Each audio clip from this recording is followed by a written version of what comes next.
रात गहरी होने के बाद ससुर जी ने मेरा दरवाजा खटखटाया और मुझसे बोले कि बहू, मैं बाथरूम में गिर गया था और मेरी कमर में दर्द हो रहा है। अगर तुम थोड़ी मालिश कर देती तो शायद मुझे थोड़ा आराम मिल जाता। फिर मैंने अपने ससुर को अपने बिस्तर पर लिटा दिया। इसके बाद जो हुआ उसकी आप कल्पना भी नहीं कर सकते, क्योंकि इसके बाद मेरी जिंदगी पूरी तरह से बिखर गई थी। हेलो दोस्तों, आज की इस अनोखी कहानी में आप सभी का स्वागत है। शादी के 5 महीने बाद ही मेरा पति अचानक एक दुर्घटना में गुजर गया। मेरे पिताजी ने बड़ी मुश्किल से मेरी शादी करवाई थी, लेकिन 5 महीने के अंदर ही मैं फिर से अपने मायके के दरवाजे पर आ गई थी। मेरे मायके में मेरी माँ नहीं थी, इसलिए मुझे बहुत डर लगता था कि अगर पिताजी कुछ कहेंगे तो मैं किसके आंचल में अपना मुंह छुपाऊंगी। वहां मेरी सौतेली माँ थी, इसलिए डर और भी ज्यादा था।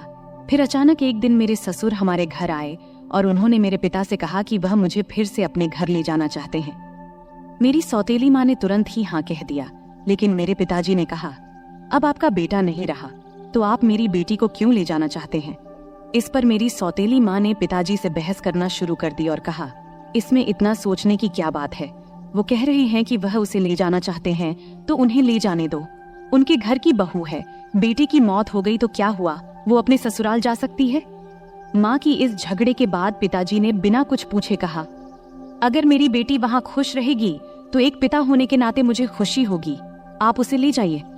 फिर मेरे ससुर ने मुझसे कहा, चलो कपड़े वगैरह लेकर आओ। मैंने अपनी सौतेली माँ के सभी अत्याचार सहते हुए अपने ससुर के घर जाने का फैसला किया। वहां पहुंचने के बाद मैं अपने कमरे में कपड़े बदल रही थी, तभी मेरे ससुर आए और बोले, बहू एक कप चाय बना लाओ। मैंने जल्दी से रसोई में जाकर चाय बना ली। चाय पीते हुए उन्होंने कहा, तुम्हें पता है इस घर में मैं बिल्कुल अकेला हूँ। मेरा बेटा इकलौता संतान था और तुम्हारी सास भी गुजर गई है, इसलिए मैं तुम्हें यहाँ लेकर आया हूँ ताकि मुझे लगे कि मैं यहाँ अकेला नहीं हूँ। मैंने कहा, पिताजी आप बिल्कुल चिंता मत करें, मैं तो आपकी बेटी की तरह हूँ, हमेशा आपके साथ रहूंगी। फिर मेरे ससुर बोले, मुझे पता है कि तुम मेरे साथ रहोगी, क्योंकि तुम्हारी सौतेली माँ तुम्हें मायके में कभी शांति से नहीं रहने देगी। इस तरह कुछ दिन बीत गए। 6 महीने बाद एक रात मैं अपने कमरे में सो रही थी, तभी देर रात दरवाजे पर दस्तक हुई। मुझे समझ में आ गया कि यह मेरे ससुर ही होंगे, क्योंकि इस घर में मेरे और पिताजी के अलावा कोई और नहीं था, और रात के आधे पहर कौन दरवाजा खटखटाएगा। मैंने सोचा कि शायद पिताजी को कुछ चाहिए होगा, इसलिए दरवाजा खोली। दरवाजा खोलते ही मेरे ससुर ने मुझे पकड़ लिया और बोले, बहू मैं बाथरूम में गिर गया था, मुझे बहुत दर्द हो रहा है, अगर तुम थोड़ी मालिश कर दो तो मुझे थोड़ा आराम मिल सकता है। फिर मैंने अपने पिता को अपने बिस्तर पर लिटा दिया, लेकिन मैं उनके कमरे से तेल लाना भूल गई। अब मुझे लगता है कि मेरा पति कम उम्र में ही मुझसे शादी कर बैठा और फिर इसी कम उम्र में इस दुनिया से चला गया। यह सब सोचते हुए मैं अपने ससुर की मालिश कर रही थी और देख रही थी कि वह मुझे अजीब तरीके से घूर रहे थे, जिससे मुझे और डर लग रहा था। तभी मैं बोली, ससुर जी क्या हुआ, आपको किस जगह पर ज्यादा चोट लगी है, क्या डॉक्टर को बुलाऊं। इस पर ससुर जी ने कहा, नहीं बहू तुम बस मालिश कर दो, मुझे इससे ही आराम मिल रहा है। उनकी अजीब बातें सुनकर मुझे और असहज महसूस होने लगा। फिर मैं बोली, ससुर जी आप यहीं लेट जाएं, कमर में दर्द लेकर आप अपने कमरे तक कैसे जाएंगे, मैं आपके कमरे में जाकर सो जाती हूँ। मेरी बात सुनकर मेरे ससुर बोले, बहू इस हालत में तुम मुझे अकेला छोड़कर चली जाओगी, अगर रात में मुझे बाथरूम जाना पड़े तो मैं अकेले कैसे जाऊंगा, इससे बेहतर है कि तुम यहीं सो जाओ। कुछ समय बाद मेरे ससुर उठकर मेरे पास आए और बोले, बहू मैं तुमसे कुछ कहना चाहता हूँ, अगर तुम मेरी बात मान जाओ तो ही मैं कहूँगा। उनकी इस बात से मेरा दिल बेचैन हो गया। मैं चिंतित होकर बोली, ससुर जी आप कहें क्या बात है। मेरे ससुर थोड़ा हंसकर बोले, आज की रात मैं तुम्हारे साथ बिताना चाहता हूँ, क्योंकि अकेले अकेले अब अच्छा नहीं लगता। मेरे बेटे के मरने के बाद मैंने सोचा कि फिर से शादी करूंगा, लेकिन फिर सोचा कि तुम्हारी सौतेली माँ तुम्हें उस घर में कभी भी शांति से नहीं रहने देगी, इसलिए मैंने तुम्हें इस घर में लाया। उनकी इस बात से मुझे बहुत असहज महसूस हुआ, लेकिन उनकी बात का विरोध करने की हिम्मत नहीं हुई। मैं अपने कमरे के सोफे पर लेट गई। मुझे नींद नहीं आ रही थी, बहुत डर लग रहा था। ससुर जी ने कहा, बहू लगता है मैंने तुमसे कुछ गलत नहीं कहा, मैं चाहता हूं कि तुम मुझसे शादी कर लो ताकि कोई कुछ न कह सके। तभी मैं हक्का बक्का होकर बोली, ससुर जी आप यह क्या कह रहे हैं, आप मेरे ससुर हैं और ससुर से शादी कैसे हो सकती है? मेरे ससुर बोले, देखो बहू, मैं मानता हूँ कि कभी मैं तुम्हारा ससुर था, लेकिन तुम्हारे पति को मरे हुए अब 6 महीने हो चुके हैं। अब हमारे बीच ऐसा कोई रिश्ता नहीं है। मैं अकेला हूँ, तुम भी अकेली हो। हम एक दूसरे का साथ दे सकते हैं। उनकी इस बात को सुनकर मेरा मन विचलित हो गया। मैं कुछ कह नहीं पाई। एक ओर सौतेली माँ के अत्याचार, दूसरी ओर ससुर का अजीब व्यवहार। रात बीत गई और अगले दिन सुबह मैं अपने ससुर की बातों को बहुत सोची, अपनी स्थिति का विश्लेषण किया। ससुर का प्रस्ताव मुझे असंभव लग रहा था, लेकिन वास्तविकता मुझे कुछ निर्णय लेने पर मजबूर कर रही थी। फिर मुझे ख्याल आया कि मैं अपने पिताजी से जाकर बात करती हूँ, लेकिन ये सब बातें अपने खुद के पापा से करने की मुझे हिम्मत नहीं हुई, क्योंकि मुझे पता था कि पिताजी से बात करने के बाद मेरी जिंदगी में नई समस्याएं आ सकती हैं। इसलिए मैं उनके पास नहीं गई। ऐसे ही एक दिन शाम को मेरे ससुर को फिर से बात करने का मौका मिला। उन्होंने कहा, बहू, मैंने तुमसे कुछ गलत नहीं चाहा, बस चाहता हूँ कि तुम मेरे जीवन में खुशी लाओ। मैं अकेला नहीं रह सकता, तुम्हारे साथ ही मेरी जिंदगी पूरी होती है।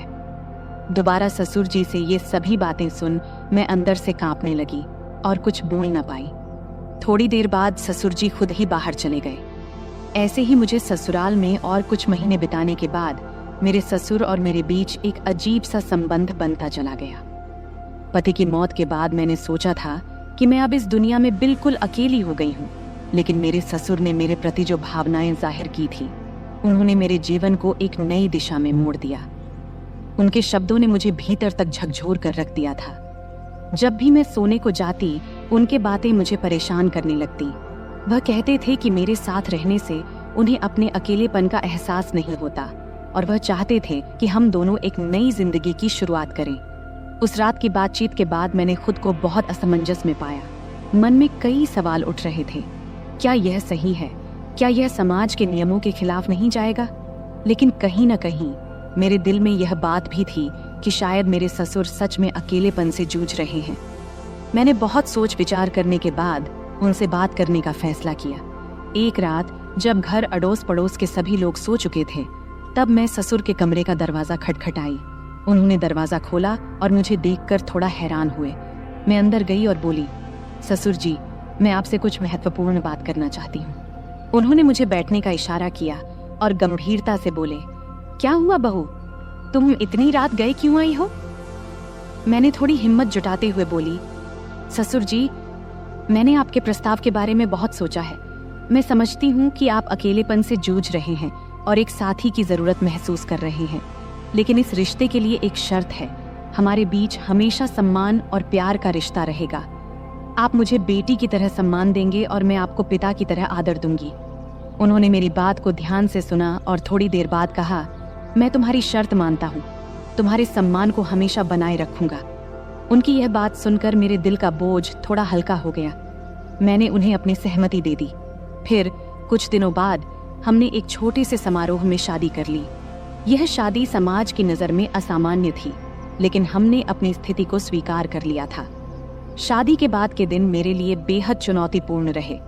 गांव में लोग बातें बनाने लगे, रिश्तेदारों ने हमसे दूरी बनानी शुरू कर दी, लेकिन हमने इन सब की परवाह किए बिना अपने जीवन को आगे बढ़ाने का फैसला किया। हमारे रिश्ते में धीरे धीरे प्यार और समझ बढ़ने लगी। ससुराल में पहले जहां मैं खुद को असहज महसूस करती थी, अब वही घर मुझे अपना लगने लगा था। ससुर ने मेरे लिए हर संभव प्रयास किया ताकि मैं खुश रह सकूं। उन्होंने मेरी हर छोटी बड़ी जरूरत का ध्यान रखा और हर ख्वाहिश पूरी की। वह हर दिन मेरे लिए कुछ न कुछ खास करने की कोशिश करते थे। कभी मेरे पसंदीदा खाने की चीजें लाते, तो कभी मेरे लिए नई साड़ियां खरीदते। धीरे धीरे मैं भी उनके प्रति एक अलग तरह का आदर महसूस करना शुरू कर दी थी। हम दोनों ने मिलकर एक नई जिंदगी की शुरुआत किया। ससुर अब मेरे जीवन का एक अभिन्न हिस्सा बन चुके थे। हमारे बीच का रिश्ता अब सिर्फ ससुर और बहू का नहीं रहा, बल्कि दो दिलों का एक मजबूत बंधन बन गया था। वह मुझे हर उस समय सहारा देते थे जब मुझे उनकी जरूरत होती थी। उन्होंने मुझे फिर से हंसना सिखाया, जीवन को नए नजरिए से देखना सिखाया। शादी के कुछ महीने बाद मैंने महसूस किया कि हमारे बीच का यह नया रिश्ता मुझे एक नई दिशा दे रहा है। हमने मिलकर कई मुश्किलों का सामना किया और हर बार एक दूसरे का साथ दिया। ससुर के साथ मेरे इस नए रिश्ते ने मुझे जीवन के कई नए पहलू दिखाए। उन्होंने मुझे यह एहसास दिलाया कि जीवन में अगर साथी सही हो तो कोई भी मुश्किल इतनी बड़ी नहीं होती कि उसे पार न किया जा सके। समाज की नज़र में हमने बहुत कुछ सहा, लेकिन हमने अपने फैसले पर कभी पछतावा नहीं किया। हमारे रिश्ते में धीरे धीरे एक नए तरह का प्यार और सम्मान उभरने लगा। उनके साथ बिताए हर पल ने मुझे कुछ नया सिखाया और मुझे एहसास हुआ कि कभी कभी जीवन हमें ऐसे मोड़ पर ले आता है जहां हमें अपने फैसलों पर पुनर्विचार करना पड़ता है। आज मैं अपने ससुर के साथ एक नई जिंदगी जी रही हूँ। हमारे बीच का प्यार और सम्मान पहले से भी अधिक मजबूत हो गया है। वह मेरे जीवन के सबसे महत्वपूर्ण व्यक्ति बन चुके हैं। उनके साथ बिताए हर पल ने मुझे यह सिखाया है कि जीवन में चाहे कितनी भी मुश्किलें क्यों ना आए, अगर हमारे पास सही साथी हो तो हम हर मुश्किल का सामना कर सकते हैं। इस तरह हमारे बीच का रिश्ता धीरे धीरे और गहरा होता गया। उनके साथ बिताए हर पल ने मुझे यह सिखाया कि जीवन को कैसे नए सिरे से जिया जाए। हमने मिलकर अपने जीवन की हर चुनौती का सामना किया और हर बार जीत हासिल की। अब हमारे बीच का यह नया रिश्ता मुझे एक नई जिंदगी के सपने दिखाने लगा है। तो दोस्तों, ये थी हमारी आज की छोटी सी कहानी। आपको ये कहानी कैसी लगी? कमेंट करके जरूर बताएं। अगर आपको ये कहानी पसंद आई हो तो इसे लाइक करें और अपने दोस्तों के साथ शेयर करें। आगे भी ऐसी ही रोमांचक कहानियों के लिए हमारे चैनल को सब्सक्राइब करें और बेल आइकन दबाना न भूलें ताकि आप हमारी कोई भी कहानी मिस न करें। धन्यवाद। नमस्ते दोस्तों, आज की इस कहानी में आपका स्वागत है। मेरा नाम सुमन है और मेरी उम्र 23 साल है। मैं दिखने में काफी सुंदर हूँ। मैं अपनी शरीर की बनावट से दिखने में थोड़ी बड़ी लगती हूँ। मेरे चेहरे की बनावट आकर्षक है, रंग गोरा है और मेरा शरीर न तो बहुत पतला है और न ही मोटा, बल्कि एकदम मध्यम है। मैं गांव में रहती हूँ, इसलिए दूसरी गांव की लड़कियों की तरह मैं भी ज्यादातर सलवार सूट पहनती हूँ। मैंने केवल 10वीं क्लास तक पढ़ाई की है और उसके बाद से घर पर ही रहती हूँ। बाहर से मुझे बहुत ही सीधी सादी और साधारण लड़की समझा जाता था। मैं इतनी होशियार या चालाक भी नहीं थी। लेकिन सच कहूं तो मेरी जिंदगी में कुछ ऐसे दिन आए जब मैंने अपनी हदों को पार कर लिया। तब जिंदगी ने मुझे कुछ ऐसी सीख दी जो मैंने कभी सोची भी नहीं थी। बहुत पहले की बात है, मैं एक ऐसे अनुभव से गुजरी जिसने मेरे दिल दिमाग पर गहरी छाप छोड़ दी। उस समय मेरी मुलाकात गौरव भैया से हुई। मेरे जीवन में उस वक्त बहुत अकेलापन था, लेकिन गौरव भैया के साथ समय बिताना मुझे अच्छा लगने लगा। वो हमेशा मेरे प्रति बहुत केयरिंग रहते थे और उनकी मौजूदगी से मेरा मन हल्का हो जाता था।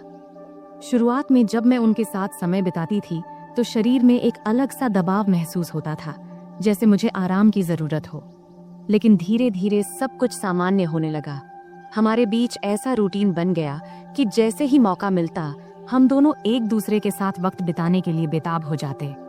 हालांकि जब घर में और लोग होते तो हमें थोड़ा डर भी लगता कि कहीं कोई हमें देख न ले, लेकिन किसी को भी हम पर शक नहीं होता था क्योंकि गौरव भैया मुझे हमेशा दीदी कहकर बुलाते थे। वैसे भी मैं उम्र में उनसे 3 साल बड़ी थी। उस वक्त सर्दियों का मौसम था और सभी अपने अपने कमरों में रहते थे। रात को सब जल्दी ही अपने अपने कमरों में सोने चले जाते थे। तब मैं और गौरव भैया अलग अलग कमरों में सोते थे। एक दिन रात को जब मैं दरवाजा बंद करके सो रही थी तब एक ऐसी घटना घटी जिसने मेरी जिंदगी में एक नया अनुभव जोड़ा। घटना ये घाटी की हमारे घर की एक सदस्य, मेरी मामी, काफी ज्यादा बीमार हो गई थी। इस वजह से मेरी माँ और मैं मामी को देखने उनके घर गए। तब हमें छोड़ने के लिए गौरव भैया गाड़ी लेकर आए थे। उन्होंने जब पहली बार मुझे देखा तो बोले, आप तो काफी बड़ी हो गई हो दीदी। तब मैं थोड़ा मुस्कुराई। उसके बाद जब गाड़ी में हम मामी के घर जा रहे थे तो उस वक्त रहते में ही शाम के 6 बज गए थे। तब हमें घर पहुंचने में देरी हो गई थी, इसलिए रास्ते में थोड़ा अंधेरा हो गया था। ठंड के दिन था तो 6 बजे ही अंधेरा हो जाता था। जब हम घर पहुंचे तो देखे कि मामा रसोई में खाना बना रहे थे और मामी बिस्तर पर लेटी हुई थी। तब मेरी माँ रसोई में गई और मामा से कहने लगी, जब इतनी परेशानी हो रही थी तो मुझे पहले ही बता देते, इतनी तकलीफ उठाने की क्या जरूरत थी। फिर माँ खाना बनाने में लग गई और मैं मामी के पास बैठ गई। मामी मुझे देखकर खुश हुई, लेकिन उनकी हालत काफी खराब लग रही थी। थोड़ी देर बाद मेरी माँ ने मामी को खाना दिया और अपने हाथों से खिलाया। उसी समय गौरव भैया ने मुझे आवाज दिया। तब मैं उनकी तरफ देखी और पूछी, क्या हुआ भैया? वो मेरी तरफ ही देख रहे थे, जैसे कुछ कहना चाहते हों। उनकी बातों ने बाद में मुझे एक नया अनुभव दिया। रात को जब खाने का वक्त हुआ तो मैं कमरे में गई। जहां गौरव भैया खाना खा रहे थे। उन्होंने मुझे देखते ही कहा, दीदी आइए साथ में खाना खाते हैं। मैंने मना करते हुए कहा, नहीं भैया आप पहले खाइए, मैं बाद में खा लूंगी। लेकिन उन्होंने जोर देकर मुझे बैठा लिया। मैं भी भूखी थी, इसलिए ज्यादा ना नुकुर नहीं की और हम दोनों ने साथ बैठकर खाना खाने लगी। तब हम दोनों ने बहुत मजे से खाना खाया, क्योंकि खाना हम साथ लेकर आए थे। खाना खत्म होने के बाद मैं अपनी माँ के कमरे में सोने के लिए जाने लगी। तभी गौरव भैया ने कहा, दीदी अगर आपको बुरा ना लगे तो आप यहीं मेरे कमरे में सो जाइए। उनकी ये बात सुनकर मैं हैरान रह गई और मैंने कहा, नहीं भैया मैं माँ के साथ सोऊंगी। लेकिन तब बार बार वे मुझसे विनती करने लगे। आखिरकार मैं मान गई, ठीक है मैं यहाँ सो जाऊंगी, लेकिन पहले मम्मी को बता देना चाहती हूँ कि मैं आपके कमरे में सोऊंगी। इस पर गौरव भैया खुद जाकर मम्मी को बताए कि मैं उनके कमरे में सो रही हूँ। इधर मैंने अपने सलवार कुर्ते बदल लिए, क्योंकि मेरे कपड़े थोड़े ज्यादा टाइट थे। जब गौरव भैया ने मुझे नए कपड़ों में देखा तो मुस्कुराते हुए बोले, दीदी आप इस ड्रेस में कमाल की लग रही हैं, आप इतनी खूबसूरत क्यों हैं? तब मैंने कुछ नहीं कहा, बस मुस्कुराकर बात बदल दी। फिर मैंने चादर ओढ़ ली और बिस्तर पर बैठ गई। गौरव भैया भी अपने सोने का इंतजाम नीचे फर्श पर करने लगे। तब मैंने कहा, भैया बिस्तर पर ही सो जाओ, यहाँ काफी जगह है। मेरे कहते ही गौरव भैया भी चादर ओढ़कर मेरे पास बैठ गए। गौरव भैया बहुत हंसमुख और मजाकिया इंसान थे। उन्होंने मजेदार बातें करके मुझे काफी देर तक हंसाया। बात करते करते कब रात के 12 बज गए पता ही नहीं चला और न जाने कब मैं सो गई। सुबह जब मेरी नींद खुली तो मैंने देखा कि गौरव भैया मेरे बालों से खेल रहे हैं। मुझे जागते देख वो मुस्कुराते हुए बोले, गुड मॉर्निंग दीदी, कैसी हो? मैं भी मुस्कुराते हुए बोली, बहुत बढ़िया भैया। फिर हम दोनों चादर के अंदर बैठकर बातें करने लगे। तभी उसी वक्त मम्मी हमारे लिए गर्मा गर्म चाय लेकर आईं। सुबह बहुत ठंडी थी, इसलिए चादर में बैठकर चाय पीना अच्छा लग रहा था। गौरव भैया बार बार मेरी तरफ देख रहे थे। मैंने मुस्कुराते हुए पूछा, क्या है भाई, ऐसे क्यों देख रहे हो? वो मजाक करते हुए बोले, आपकी आंखें बहुत बड़ी और खूबसूरत हैं। सच कहूं दीदी, आपकी आंखों में देखने से मन खुश हो जाता है। तब मैं मस्ती में बोली, सुबह जब मैं सो रही थी तब क्या कर रहे थे? तब वो हल्का सा मुस्कुराए और बोले, कुछ नहीं दीदी, आपके बाल ठीक कर रहा था। गौरव भैया दिखने में काफी सुंदर थे। उनके चेहरे पर अभी दाढ़ी मूंछ भी नहीं आई थी और चेहरा बहुत साफ था। मेरी तुलना में उनकी हाइट थोड़ी सी कम थी, लेकिन उनकी कुछ हरकतें मुझे कभी कभी हैरान कर देती थीं। सुबह का वक्त थोड़ा व्यस्त था। मम्मी घर के कामों में व्यस्त थीं और मामू काम पर जाने के लिए तैयार हो रहे थे। तब मैं भी मम्मी की मदद करने लगी। इतने में मामू खाना पैक करके काम पर निकल गए। मेरी रोज सुबह नहाने की आदत थी, इसलिए रोज की तरह मैं नहाने के लिए बाथरूम की ओर गई।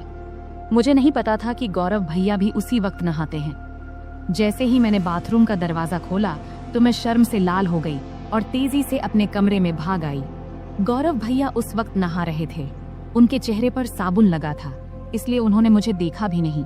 लेकिन मैं इतनी ज्यादा शर्मिंदा हो गई कि वह दृश्य बार बार मेरे दिमाग में घूमने लगा। कमरे में बैठकर मैं अपनी ही सोच में खो गई और हल्के हल्के हंसने लगी। इतने में गौरव भैया नहाकर कमरे में आए। मुझे अकेले हंसते हुए देखकर उन्होंने मजाक में कहा, क्या बात है दीदी, आज तो बहुत खुश लग रही हो। उनकी बात सुनकर मैं थोड़ा चुप हो गई और बोली, नहीं भाई, ऐसा कुछ नहीं है, बस यूं ही हंस रही थी। गौरव भैया ने मोबाइल चलाते हुए पास आकर बैठ गए और बोले, सच सच बताओ दीदी, क्या सोच रही थी जो इतनी हंसी आ रही थी? तब मैंने हंसते हुए कहा, नहीं भाई, कुछ भी खास नहीं। लेकिन गौरव भैया जिद करने लगे, नहीं दीदी बताओ ना, नहीं बताओगी तो मैं गलत ही समझ लूंगा। तब मैंने कहा, प्लीज भैया, इस बात को यहीं खत्म करो, इसमें सोचने लायक कुछ भी नहीं है। फिर मैं जल्दी से उठी और नहाने के लिए चली गई। नहाने के बाद मैं कमरे में वापस आई और मजाक में मैंने जानबूझकर थोड़ा सा पानी गौरव भैया की तरफ उछाल दी। ये देखकर गौरव भैया अचानक उठ खड़े हुए और मेरे बाल पकड़कर मुझे बिस्तर पर बैठा दिया। उनका ये रवैया देखकर मुझे गुस्सा आ गया। मैंने गुस्से में कहा, ये क्या कर रहे हो भैया? और गुस्से में उनका हाथ झटक दिया। इसके बाद गौरव भैया बिना कुछ कहे चुपचाप कमरे से बाहर चले गए। उनका ये व्यवहार देखकर मैं भी हैरान रह गई थी। मुझे खुद पर पछतावा होने लगा कि शायद मुझे ऐसा नहीं करना चाहिए था। फिर जल्दी से मैं अपनी बाल ठीक की और मम्मी के पास चली गई। मामी का ध्यान रख रही थीं। उन्हें दवा दे रही थीं और खाना तैयार कर रही थीं। तभी मामी ने मुझसे कहा, जाकर गौरव को बुला ला, उसे गरम गरम खाना खा लेने को बोल दे, वरना ठंडा हो जाएगा। मुझे पता था कि गौरव भैया मुझसे नाराज है। जब मैं उन्हें बुलाने गई तो देखा कि वो छत पर बैठे फोन देख रहे हैं। मैंने आवाज लगाई, भैया नीचे आओ, मम्मी बुला रही हैं, खाना खा लो। लेकिन उन्होंने कोई जवाब नहीं दिया। तब मैं और पास गई और कहा, प्लीज भैया मुझसे नाराज मत हो, मुझसे गलती हो गई, मैं माफी मांगती हूँ। तब भी वो मेरी तरफ देखा भी नहीं और फोन देखते रहे। तब मैंने उनके हाथ को पकड़कर कहा, भैया गलती सिर्फ मेरी नहीं थी, तुमने भी तो मेरे बाल खींचे थे, इसलिए मुझे गुस्सा आ गया था, अब इतना नाराज मत हो। तब मेरी आंखों में आंसू आ गए और मैंने रोते हुए कहा, भैया प्लीज इतना गुस्सा मत करो, अगर मेरी गलती है तो मुझे एक नहीं 2 चांटे मार दो, लेकिन ऐसे चुप मत रहो। मुझे रोता देख गौरव भाई का गुस्सा थोड़ा ठंडा हो गया। उन्होंने धीरे से कहा, ठीक है, रो मत, लेकिन तुम्हें मुझ पर हाथ नहीं उठाना चाहिए था। खैर छोड़ो, चलो खाना खा लेते हैं। तब मैंने कहा, पहले ये तो कहो कि तुमने मुझे माफ कर दिया है। तब वो हंसकर बोले, अरे बहुत हो गया, अब चुप हो जाओ, वरना मुझे और ज्यादा माफिया मांगनी पड़ेंगी। फिर हम दोनों नीचे गए और खाना खाने बैठे। मम्मी और मामी पहले ही खा चुकी थी। मम्मी रसोई का काम खत्म कर रही थी। खाने के बाद मैं मामी के पास बैठ गई और उनके साथ बातचीत करने लगी। मामी की तबीयत का हालचाल लेने लगी। इसी बीच मम्मी ने कहा, हम दोनों पास के घर में मिलने जा रहे हैं, तुम और गौरव यहीं रहो। मैंने गौरव से कह दिया है कि कहीं बाहर ना जाए, हम जल्दी लौट आएंगे। फिर मम्मी और मामी बाहर चली गईं और मैं मामी का कमरा साफ करने लगी। तभी गौरव भैया मस्ती करते हुए आ गए। मैंने उनसे कहा, भैया प्लीज मेरे लिए कुछ ला दो। उन्होंने मुस्कुराकर कहा, बोलो दीदी क्या चाहिए। मैंने कहा, मेरे लिए चॉकलेट ले आओ, मुझे बहुत पसंद है। गौरव भैया हंसते हुए बोले, ठीक है, तुम कमरे की सफाई करो, मैं चॉकलेट लेकर आता हूँ। गौरव भैया चॉकलेट लेने चले गए और मैं कमरे की सफाई करने लगी। जब मैंने मामी की अलमारी खोली तो वहाँ मेकअप का सामान रखा देखी। सजने संवरने का मेरा भी बहुत शौक था, तो मैंने मामी का मेकअप इस्तेमाल करना शुरू कर दिया। फिर मैंने मामी के झुमके और गहने पहन लिए और अलमारी से लाल साड़ी निकाल ली। जब गौरव भैया चॉकलेट लेकर वापस आए तब मैं पूरी तरह से सज धज कर नई दुल्हन की तरह तैयार हो चुकी थी। तब मैंने बाल खोल रखे थे, लिपस्टिक लगा रखी थी और हाथों में चूड़ियां भी पहन ली थीं। जैसे ही वे कमरे में दाखिल हुए, मुझे इस रूप में देखकर हैरान रह गए। उनके मुंह से बस यही निकला, दीदी आप तो शानदार लग रही हैं। फिर मैंने उनसे चॉकलेट ली और बिस्तर पर बैठकर खाने लगी। गौरव भैया भी पास में बैठ गए और तब उनकी नजरें मुझसे हट नहीं रही थीं। तब मैंने कहा, भैया इतना मत देखो, मुझे असहज लग रहा है। गौरव भैया हंसकर बोले, क्या करूं दीदी, आप पर से नजर हट ही नहीं रही, आप साड़ी में इतनी सुंदर लग रही हो, मानो कोई परी हो। फिर मजाक में बोले, मन कर रहा है कि आपको अपनी दुल्हन बना लूं। मैं समझ रही थी कि उस वक्त उनके मन में क्या चल रहा था, पर मैंने हल्की हंसी के साथ बात को दूसरी ओर मोड़ दिया। मैंने मजाक में कहा, तो फिर रुक क्यों गए, बताओ मुझे पत्नी बनाकर क्या करोगे। तब गौरव भैया थोड़ा हंसकर बोले, रहने दो दीदी, मुझे पता है तुम जानबूझकर ये पूछ रही हो। तब मैंने कहा, तो क्या तुम अपनी दीदी का फायदा उठाना चाहते हो, अगर मम्मी को पता चल गया तो क्या होगा। तब गौरव भैया बोले, दीदी इतनी चिंता मत करो, हम तो घर में ही हैं और किसी को पता भी नहीं चलेगा, तुम बस एक बार हाँ कह दो, मैं सब संभाल लूंगा। तब मैंने मुस्कुराते हुए कहा, तो पहले बताओ तुम ये सब साड़ी देखकर कह रहे हो या पहले से ऐसा सोच रहे थे। गौरव भैया हंसकर बोले, सच कहूं तो जब से तुम आई हो तभी से ऐसा लग रहा है, अगर तुम एक बार मान जाओ तो सब आसान हो जाएगा। तब मैंने मजाक में कहा, ठीक है, जब तुम चाहो मैं तुम्हारी बात मानूंगी, लेकिन तुम्हें अपनी जिम्मेदारी ठीक से निभानी होगी। इस पर भैया बहुत खुश होकर बोले, थैंक्स दीदी, मुझे पता था तुम मुझे ना नहीं कहोगी, तुम सच में सबसे अच्छी हो। मैंने कहा, रुको, इतनी तारीफ करने की जरूरत नहीं है और शाम को मेरे लिए और भी चॉकलेट लाना मत भूलना। तब गौरव भैया ने कहा, ठीक है दीदी, 1 मिनट रुको, मैं आता हूँ। जब वह बाहर चले गए तो मुझे थोड़ी असुविधा महसूस हुई। जब वह वापस आए तो मैंने कहा, गौरव भैया इस वक्त मुझे थोड़ी परेशानी हो रही है, शाम को इस बारे में बात करेंगे। लेकिन गौरव भैया मेरी बात मानने को तैयार नहीं थे। उन्होंने शांत स्वर में कहा, दीदी, इतनी चिंता क्यों कर रही हो? डरने की कोई बात नहीं है, सब ठीक हो जाएगा। अगर तुम्हें असुविधा हो रही है तो आंखें बंद कर लो। तब मैंने आंखें बंद कर लीं और गौरव भैया मुझे तभी उसी पल दरवाजे पर अचानक दस्तक हुई, जिससे हम दोनों डर गए। कुछ समय बाद बाहर से मम्मी की आवाज आई, कोई है कमरे में? तब मैं तुरंत बिस्तर से उठ गई, क्योंकि मैं साड़ी में पूरी तरह सज धज कर तैयार थी। ऊपर से मामी के कमरे में थी। गौरव भैया का मूड भी खराब हो गया था, लेकिन उनके चेहरे को देखकर मुझे अंदर से हंसी आ रही थी। मैंने तुरंत गौरव भैया को कमरे से बाहर कर दिया और खुद भी साड़ी उतारकर सामान्य कपड़े पहन ली। फिर कमरे की सफाई करने लगी। इस बीच मम्मी ने मामी को बरामदे में बिठाया और सीधे रसोई में जाकर चाय बनाने लगी। तब मैं जल्दी जल्दी कमरे की सफाई करने लगी। बाद में हम सबने मिलकर चाय पी। चाय पीने के बाद मम्मी काम में लग गईं और मैं बरामदे में लेट गई। समय बिताने के लिए मैंने मम्मी की मदद करनी शुरू कर दी। कुछ समय बाद मैंने देखा कि गौरव भैया कहीं नहीं दिख रहे हैं। जब मैं उन्हें ढूंढने गई तो देखी कि वह बाथरूम से बाहर निकलकर हाथ धो रहे थे, लेकिन उनके चेहरे से लग रहा था कि उनका मूड अभी भी ठीक नहीं है। तब उन्हें देखकर मैं हंसी नहीं रोक पाई और हंसते हुए बोली, क्या हुआ, इतना उदास क्यों हो? मजाक में मैंने कहा, भैया तुम ऐसे क्यों हो? गौरव भैया हंसते हुए बोले, अगर तुम मेरी जगह होती तो तुम भी ऐसे ही करती। तुम लड़की हो, इसलिए इतनी बातें कर पा रही हो।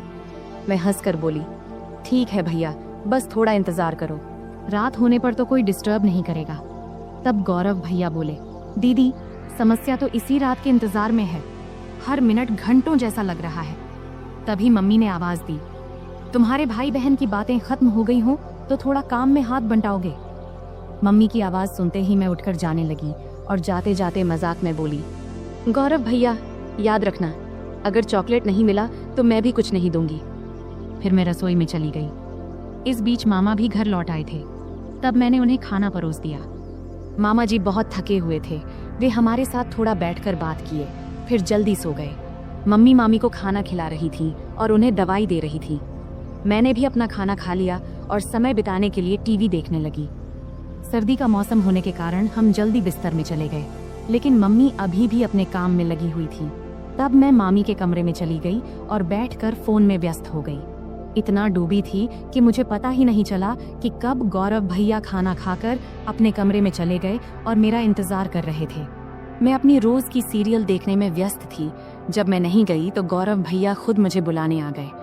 कमरे में आकर भैया बोले, दीदी आओ, मैं तुम्हारा बहुत देर से इंतजार कर रहा हूँ।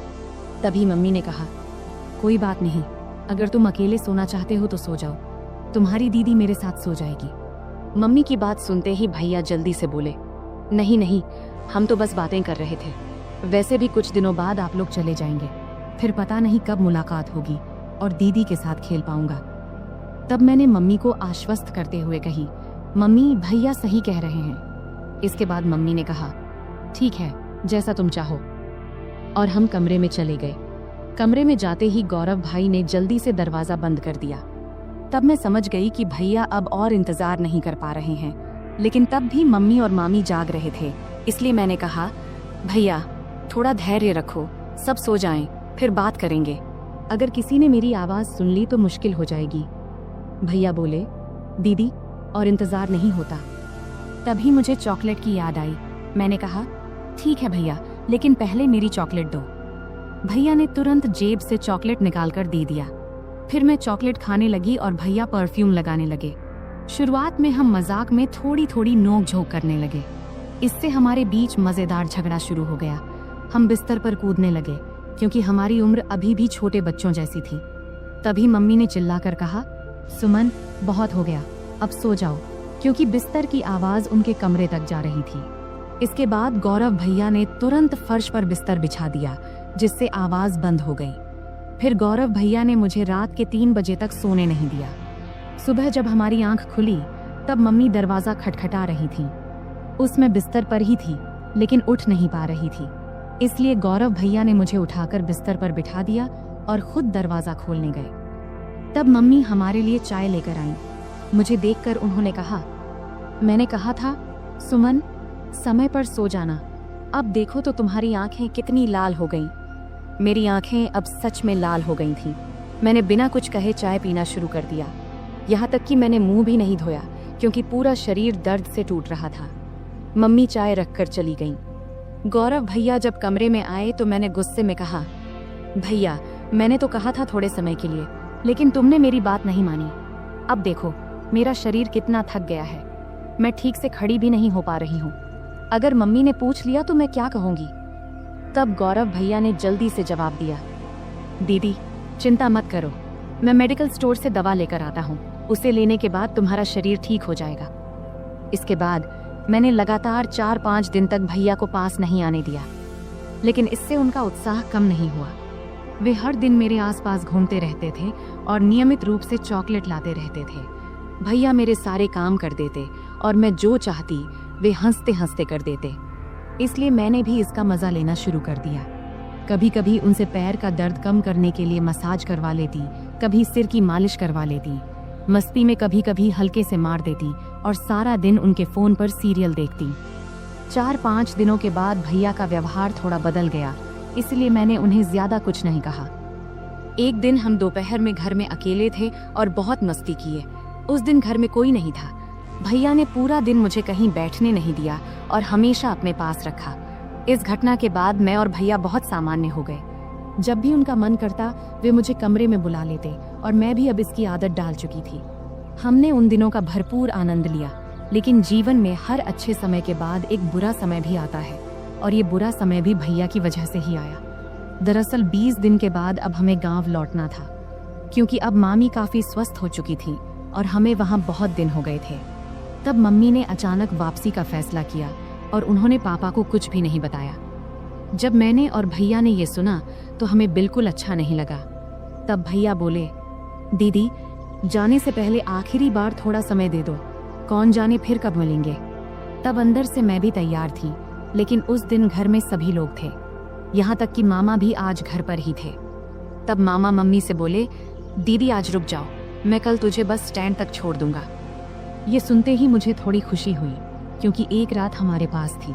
तब आखिरकार मम्मी भी मान गई। फिर हम बहुत ही बेसब्री से रात का इंतजार करने लगे। जब रात हुई तो जल्दी से खाना खा के हम अपने कमरे में चले गए।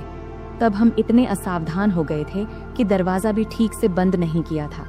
तब थोड़ी ही देर में अचानक मामा ने आकर हमें उस स्थिति में देख लिया। मैं तो डर से कांपने लगी और तुरंत वहां से हट गई। मामा तब बहुत गुस्से में थे, लेकिन उन्होंने धैर्य रखा और पूरी स्थिति को संभाला। उन्होंने हम पर गुस्सा ना करके हमारी गलतियां हमें समझाईं और उस दिन ने मुझे एक बड़ा सबक सिखाया। तब मामा के प्यार और सहयोग से हमने स्थिति को संभाल लिया। उसके बाद से मैंने अपनी गलतियों से बहुत कुछ सीखा। उस घटना के बाद मैंने कभी ऐसा कुछ नहीं किया जिससे मेरे परिवार को शर्मिंदा होना पड़े। तो दोस्तों, हमारी जिंदगी में गलतियां हो सकती हैं, लेकिन उनसे सीखना सबसे महत्वपूर्ण है। अगर आपके जीवन में कभी ऐसी स्थिति आए तो उसे संभालने की कोशिश करें और परिवार के साथ हमेशा खुलकर बात करें। यह कहानी हमें सिखाती है कि किसी भी रिश्ते में सीमा रेखा होना महत्वपूर्ण है। अत्यधिक निकटता कभी कभी गलत फहमियों का कारण बन सकती है, इसलिए हमें हमेशा अपने और दूसरों के सुविधा को प्राथमिकता देनी चाहिए। परिवार के माहौल और रिश्तों का सम्मान करना बहुत महत्वपूर्ण है।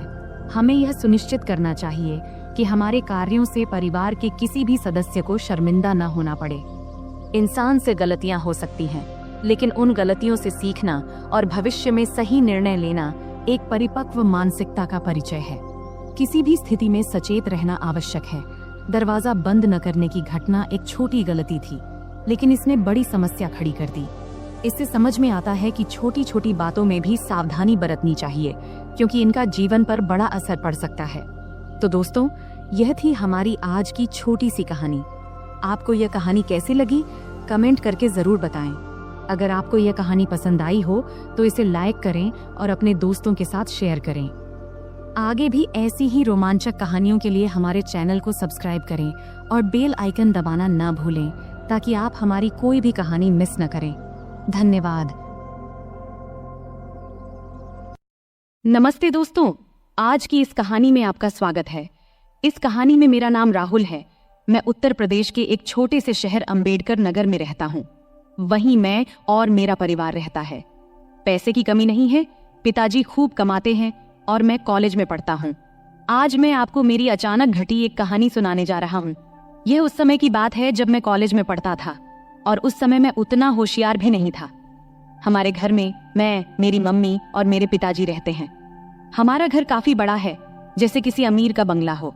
पिताजी हमेशा सुबह काम पर निकल जाते हैं और रात को देर से घर आते हैं। उस समय घर पर मैं और मम्मी ही होते थे। मैं कुछ देर पढ़ाई करता था और फिर सो जाता था, लेकिन मम्मी हमेशा पिताजी का इंतजार करती रहती थी। उस समय मैं कॉलेज के आखिरी साल में था। एक सुबह जब मैं कॉलेज जाने की तैयारी कर रहा था तो मैंने मम्मी की तेज आवाज सुनी। वो कह रही थी, क्या कर रहे हो तुम? रात के 2-2:30 बजे घर आते हो और कहते हो ऑफिस में काम था। रात के 2 बजे कौन से ऑफिस का काम चलता है? सीधे सीधे क्यों नहीं कहते कि उस सुमन के साथ थे? मम्मी काफी गुस्से में थी। मेरी मम्मी आमतौर पर किसी पर गुस्सा नहीं होती थी। उनका स्वभाव बहुत शांत था, लेकिन आज पता नहीं क्या हो गया, मम्मी बहुत गुस्से में थी। मैं 2 बजे आऊं या 3 बजे, तुम्हें जो चाहिए वो मिल तो रहा है ना, फिर चुप रहो। पिताजी ने तेज आवाज में मम्मी से कहा। क्या जो चाहिए वो मिल रहा है? पैसा, गहने, इन सब के अलावा भी कोई सुख होता है? अब और कुछ मत बोलो, लेकिन अब बर्दाश्त नहीं होता। 3-4 महीने हो गए हैं तुमने मुझे छुआ तक नहीं है। आखिर उस सुमन में ऐसा क्या है जो मुझ में नहीं है? मम्मी की आवाज और तेज हो गई थी। तभी पिताजी गुस्से में बोले, बार बार सुमन मत कहो, नहीं तो क्या करोगे? मम्मी ने उल्टा जवाब दिया। उस समय पिताजी का गुस्सा बहुत बढ़ गया था। तभी अचानक धमाक की आवाज आई और उसके साथ ही मम्मी की चीख से पूरा घर गूंज उठा। मैं तुरंत अपने कमरे से भागकर उनके बेडरूम की ओर गया। जो दृश्य मैंने देखा उसे देखकर मैं सन्न रह गया। पिताजी मम्मी को बेल्ट से मार रहे थे। मम्मी दर्द से चीख रही थी, लेकिन पिताजी रुकने का नाम नहीं ले रहे थे। मैंने बिना कुछ सोचे समझे मम्मी के ऊपर छलांग लगा दिया ताकि उन्हें बचा सकूं, लेकिन पिताजी अभी भी नहीं रुके। जैसे ही मुझे भी 2-4 फटकारें लगी, पापा रुक गए और तिलमिलाते हुए मेरी ओर गुस्से में देखने लगे और फिर घर से बाहर चले गए। फिर मैंने मम्मी की ओर देखा। मम्मी की आंखों से आंसुओं की धारा बह रही थी। मैंने मम्मी को सहारा देकर उठाया। उठते समय मम्मी कराह उठी। मैंने उन्हें बेड पर बैठाया। तब तक उनके हाथ और पीठ पर लाल निशान पड़ गए थे। ये देखकर मुझे पापा पर बहुत गुस्सा आया। कोई इंसान इतना निर्दयी कैसे हो सकता है? कोई अपनी ही पत्नी को ऐसे मारता है भला?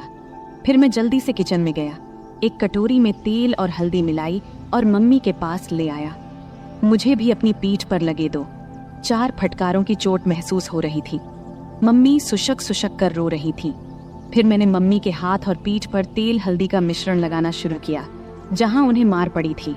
कुछ जगहों पर हल्का खून भी आ गया था। मिश्रण लगाने के बाद मैंने कटोरी को एक ओर रख दिया और मम्मी के पास बैठ गया। मम्मी ने मुझे देखा और तुरंत मुझे गले से लगा लिया। फिर वह मेरी गर्दन में सिर छिपाकर जोर जोर से रोने लगी। मम्मी के आंसुओं से मेरा कंधा भीग गया। मैं उनकी पीठ थपथपाकर उन्हें शांत करने की कोशिश कर रहा था। हम दोनों काफी देर तक यूं ही एक दूसरे की बाहों में रहे। तभी मम्मी के हाथ जब मेरी पीठ के निशानों को छूने लगे तो दर्द की तेज लहर उठी और मैं कराह उठा। मम्मी को जैसे ही इसका एहसास हुआ वो तुरंत मुझसे दूर हट गई। फिर मम्मी ने मेरा शर्ट ऊपर उठाया और उसी कटोरी से तेल हल्दी का मिश्रण धीरे धीरे मेरी पीठ पर लगाने लगी। लगाते समय भी वो सुशक रही थी। तू क्यों मेरे लिए बीच में आया? बेवजह तुझे मार पड़ी, मम्मी ने ऐसा कहा। फिर मैंने उनसे कहा, मम्मी, तुम्हारे लिए अगर मेरी जान भी चली जाती तो मुझे कोई दुख नहीं होता, लेकिन उन्होंने तुम्हें क्यों मारा? जब मैंने यह पूछा तब मम्मी मेरी ओर देखते हुए बोली, तुझे बताऊं या ना बताऊं ऐसा सोच रही हूँ। छोड़, पर अब तुझे ये सब जान लेना चाहिए। पिछले 2 साल से तुम्हारे पापा ऑफिस की एक लड़की के चक्कर में हैं। रात को देर से आते हैं और मेरा तो जैसे कोई अस्तित्व ही नहीं है उनके लिए। और मुझे ये बताते हुए भी शर्म आ रही है कि पिछले कई महीनों से उन्होंने मुझे छुआ तक नहीं है। कई बार तो मन करता है कि अपनी जान दे दूं, पर मेरे बाद तेरा क्या होगा, ये सोचकर मैंने ऐसा कदम नहीं उठाया। पर सच में अब इस जिंदगी से थक चुकी हूँ। अब मैंने तय कर लिया है, एक ही घर में रहूंगी, लेकिन उनसे कोई भी संबंध नहीं रखूंगी। मम्मी की ये बातें सुनकर मैं सोच में पड़ गया। इतनी खूबसूरत, सुशिक्षित और समझदार मम्मी होने के बावजूद पापा किसी दूसरी औरत के चक्कर में कैसे पड़ गए? मन ही मन मैंने पापा के इस कर्म को दोषी ठहराया। मम्मी वाकई बहुत सुंदर थी। सुंदर चेहरा, नाजुक नाक, गुलाबी होंठ, 5.5 फुट की ऊंचाई, गोरा रंग। वो एकदम किसी चित्र में बनाई गई देवी की तरह दिखती थी। फिर भी पिताजी को उनकी सुंदरता क्यों नहीं दिखती देती थी। उस दिन के बाद से मम्मी ने पापा से बात करना बंद कर दिया। वो मेरे कमरे में मेरे पास ही सोने लगी। पापा महीने में घर का सारा सामान भरवा देते थे और टीवी के पास वाली दराज में 5 से 7 हजार रुपये रख जाते थे। अब तो पापा घर पर खाना भी नहीं खाते थे, वो उस औरत के घर से ही खाकर आते थे और कभी कभी घर आते भी नहीं थे। धीरे धीरे ऐसे ही और 3 साल बीत गए। तब मैं कॉलेज की पढ़ाई पूरी कर चुका था और एक IT कंपनी में काम करने लगा था और अब मैं 24 साल का हो गया था। रोज का व्यायाम और अच्छा खान पान करने की वजह से मेरी सेहत भी अच्छी हो गई थी। अब तो पापा महीने में 2-3 बार ही घर आते थे, मुझसे भी कम ही बात करते थे। हालांकि मम्मी अब उस सदमे से उबर चुकी थी, लेकिन उनके चेहरे पर हमेशा उदासी छाई रहती थी। मैंने उन्हें कभी हंसते हुए नहीं देखा था। यह देखकर मुझे बहुत बुरा लगता था। जब मैं नौकरी पर गया तो कंपनी ने मुझे लैपटॉप दिया, इसलिए मैंने घर पर इंटरनेट कनेक्शन भी लगवा लिया। बचपन से मम्मी के साथ रहने के कारण मेरे पास ज्यादा दोस्त नहीं थे। मम्मी ही मेरी सबसे करीबी दोस्त थी। संध्या के समय जब मैं काम से घर लौटता तो फ्रेश होकर चाय पीता और फिर बेडरूम में जाकर लैपटॉप पर इंटरनेट चलाता। यह मेरा समय बिताने का जरिया बन गया था। उस वक्त की उम्र के कारण मैं इंटरनेट पर तरह तरह फिल्में देखता रहता था, लेकिन मुझे सबसे ज्यादा माँ और बेटे के बीच की फिल्में पसंद आने लगी थी। धीरे धीरे मेरी नजरें मम्मी को देखने के तरीके में भी बदलाव आने लगा था। एक दिन सोमवार का दिन था, रात के करीब 9 बजे होंगे। अचानक पापा घर आए। हमारा घर मम्मी के नाम पर था। पापा मम्मी से कहने लगे कि घर उनके नाम कर दें। तब मम्मी ने इनकार किया तो पापा उन्हें बहुत बुरा भला कहने लगे। मम्मी चुपचाप सुनती रहीं। तभी पापा ने मम्मी के गाल पर थप्पड़ मार दिया।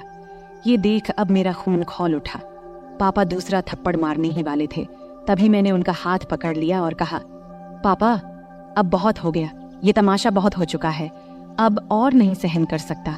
आज से इस घर में कदम रखा तो इसका अंजाम अच्छा नहीं होगा। फिर मम्मी ने भी गुस्से में पापा को खूब डांटा। पापा मम्मी की जोर से डांटने पर अचानक रुक गए और मेरे ताकतवर शरीर को देखकर वहां से चले गए। फिर मैंने दरवाजा बंद कर दिया और मम्मी के पास चला गया। मम्मी ने मुझे आंसुओं से भरी आंखों से देखा और दौड़ते हुए आईं। फिर मुझे गले से लगा लिया और फूट फूट कर रोने लगी। मैंने भी मम्मी की कमर को कसकर पकड़ा और उन्हें अपनी बाहों में भर लिया। मम्मी हिचकियां ले रही थी और बोल रही थी, ठीक किया बेटे, इस आदमी की यही औकात है। आज के बाद अगर ये घर में दोबारा ना आए तो अच्छा ही है। मम्मी बोली, अब इस घर में उसकी आने की हिम्मत नहीं होगी और अगर आ भी गया तो मैं उसे छोड़ूंगा नहीं। मैंने गुस्से में मम्मी से कहा। फिर मम्मी ने चिंतित होते हुए कहा, राहुल बेटा मत उलझ इस आदमी से, अगर तुझे कुछ हो गया तो मैं किसके सहारा रहूंगी।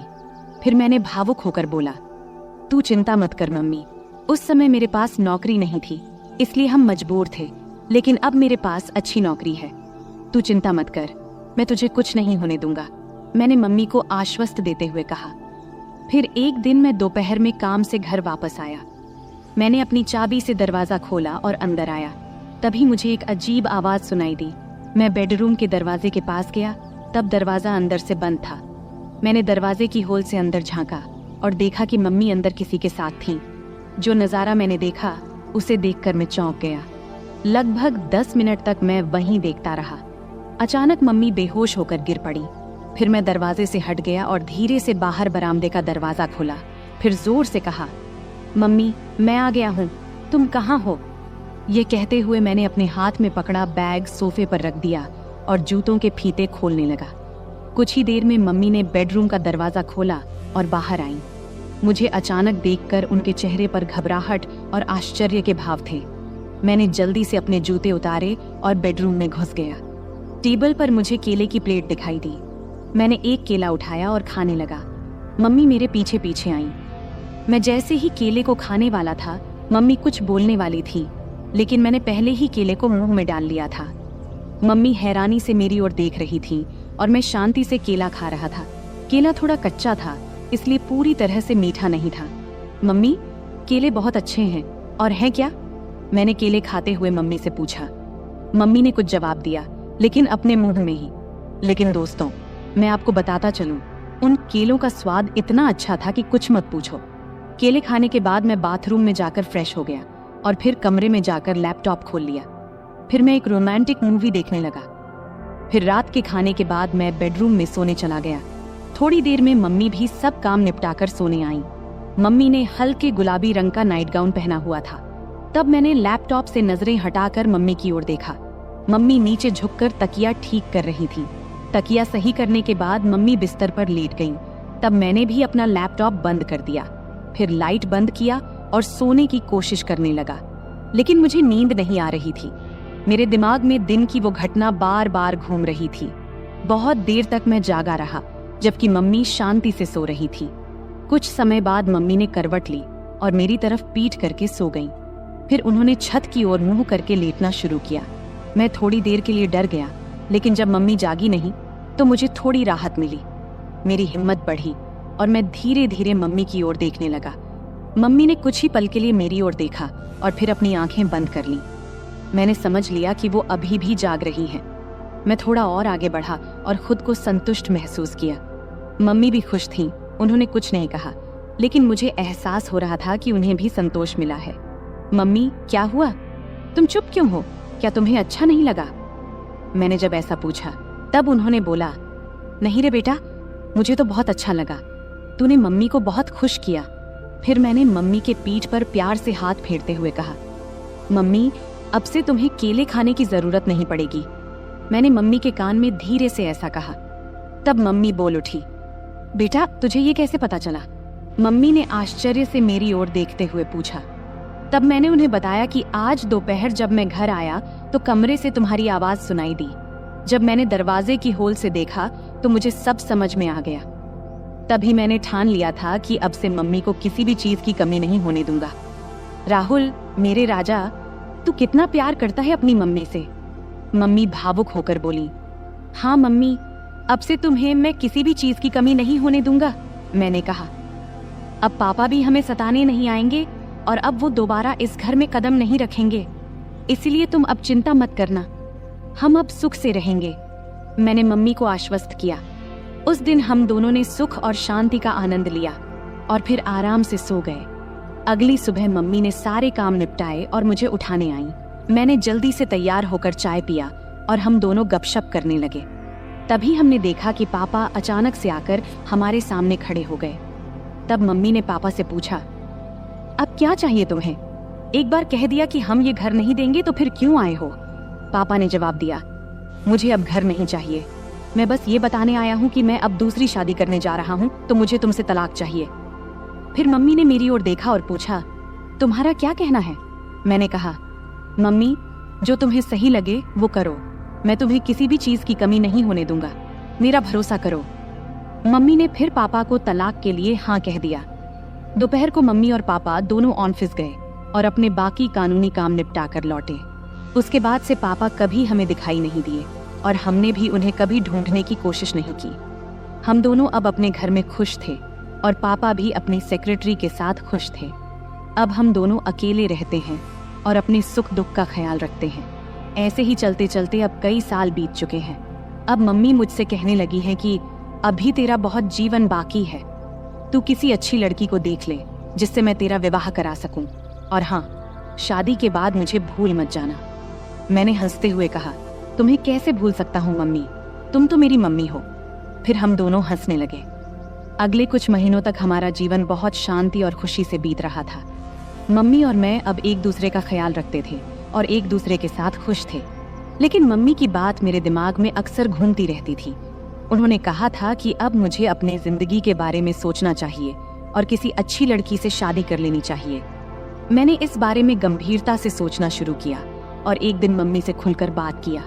मैंने उनसे कहा, मम्मी, आपने सही कहा था, अब वक्त आ गया है कि मैं अपने जीवन के अगले पड़ाव की ओर बढ़ूं। मुझे लगता है कि अब मुझे भी किसी के साथ अपना जीवन बिताने की जरूरत है। मम्मी ने मेरे चेहरे की ओर देखा और प्यार से मुस्कुराई। फिर उन्होंने कहा, बिल्कुल बेटा, मैं हमेशा चाहती थी कि तू अपनी जिंदगी को खुशी और प्यार से भर ले। मैं तेरे लिए बहुत खुश हूँ। इसके बाद मम्मी ने मेरे लिए लड़की देखनी शुरू की। कुछ ही दिनों में मम्मी को एक अच्छा रिश्ता मिला। लड़की का नाम स्नेहा था। स्नेहा बहुत समझदार और संस्कारी लड़की थी। जब मैंने उससे पहली बार मुलाकात किया तो मुझे ऐसा लगा जैसे मेरे जीवन का वो खालीपन भर गया हो। स्नेहा और मैं जल्द ही शादी के बंधन में बंध गए। शादी के बाद हमारा घर और भी खुशहाल हो गया। मम्मी, स्नेहा और मैं एक परिवार की तरह रहने लगे। मम्मी को अब इस बात की खुशी थी कि उन्होंने मुझे अकेलेपन से बाहर निकालकर मेरे लिए एक नया जीवन शुरू करने में मदद की थी। समय बीतता गया और हमारा जीवन पहले से भी बेहतर होता चला गया। मम्मी अब पहले से ज्यादा खुश थीं और मुझे भी इस बात की तसल्ली थी कि मैंने उनका हर सपना पूरा कर दिया था। अंत में मैंने सीखा कि जीवन में रिश्तों की अहमियत कितनी होती है। चाहे वो माँ बेटे का रिश्ता हो या पति पत्नी का, सच्चा प्यार और सम्मान ही रिश्तों को मजबूत बनाता है। और यही सीख मैंने अपने जीवन में उतारी। तो दोस्तों, इस कहानी का यही संदेश है कि परिवार ही हमारी असली ताकत है और जब हम अपने परिवार के साथ खड़े होते हैं तो हर मुश्किल आसान हो जाती है। उम्मीद है कि आपको यह कहानी पसंद आई होगी। ऐसे ही और कहानियों के लिए चैनल को सब्सक्राइब जरूर करें। धन्यवाद।